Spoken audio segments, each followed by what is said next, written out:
सोचिए, जब आप अपनी बाइक या कार में पेट्रोल भरवाते हैं तो क्या कभी आपने सोचा है कि उस पेट्रोल की हर बूंद के पीछे सिर्फ ईंधन नहीं बल्कि हजारों करोड़ रुपए का कारोबार, राजनीति और नीतियों की एक बड़ी कहानी भी छिपी हो सकती है।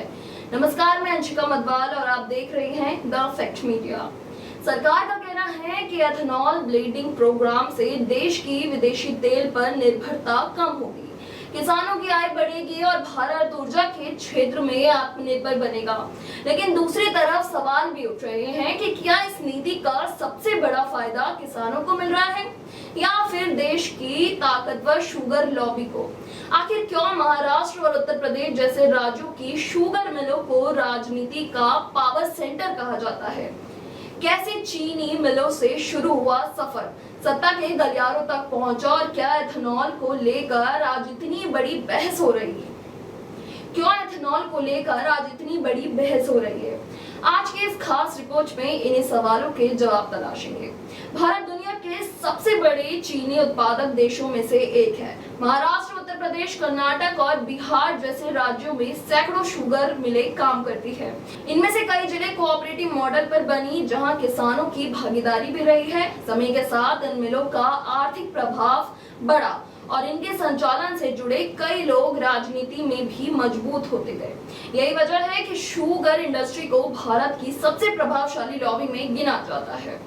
अब बात करते हैं एथेनॉल की। एथेनॉल गन्ने और अन्य कृषि उत्पादों से बनने वाला एक बायोफ्यूल है। सरकार के एथेनॉल ब्लेंडिंग प्रोग्राम के तहत इसे पेट्रोल में मिलाया जाता है। सरकार का लक्ष्य है कि पेट्रोल में एथेनॉल की हिस्सेदारी बढ़ाई जाए ताकि कच्चे तेल का आयात कम हो, विदेशी मुद्रा की बचत हो और पर्यावरण पर भी सकारात्मक असर पड़े। सरकार का दावा है कि इस नीति से किसानों को अपनी फसल का बेहतर बाजार मिलेगा, शुगर मिलों को समय पर भुगतान करने में मदद मिलेगी और देश की एनर्जी सिक्योरिटी मजबूत होगी।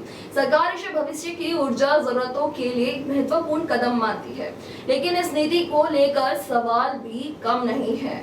आलोचकों का कहना है कि एथेनॉल नीति से शुगर मिलों को एक सुनिश्चित बाजार मिल गया है। सरकार तय कीमत पर एथेनॉल खरीदती है और डिस्टिलरी लगाने के लिए कई तरह की वित्तीय सहायता भी देती है। इससे शुगर मिलों की आय में बड़ा इजाफा हुआ है। कुछ विशेषज्ञ ये भी पूछते हैं कि क्या इस अतिरिक्त कमाई का लाभ वास्तव में किसानों तक पहुंच रहा है या इससे बड़ा हिस्सा मिल मालिकों और उनके जुड़े कारोबारी समूहों को मिल रहा है।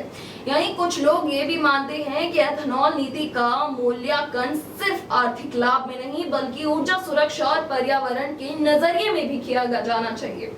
सरकार इन आलोचकों को खारिज करते हुए कहती है कि ये नीति किसी विशेष लॉबी को फायदा पहुंचाने के लिए नहीं है बल्कि देश को आयातित तेल पर निर्भरता से बाहर निकालने और वैकल्पिक ईंधन को बढ़ावा देने के लिए बनाई गई है।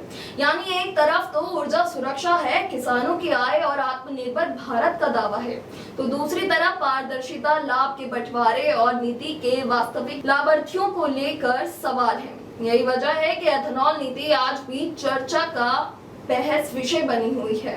अब फैसला आपके हाथ में है कि एथेनॉल भारत की ऊर्जा सुरक्षा की दिशा में एक बड़ा कदम है या फिर इस पूरी व्यवस्था का सबसे ज्यादा फायदा देश की ताकतवर शुगर लॉबी को मिल रहा है। इस सवाल का जवाब तो आने वाले समय में नीतियों के असर, किसानों की आय और देश की ऊर्जा जरूरतों से तय होगा। फिलहाल इस रिपोर्ट में बस इतना ही। मैं अंशिका मदवाल और आप देख रहे थे द फैक्ट मीडिया। धन्यवाद।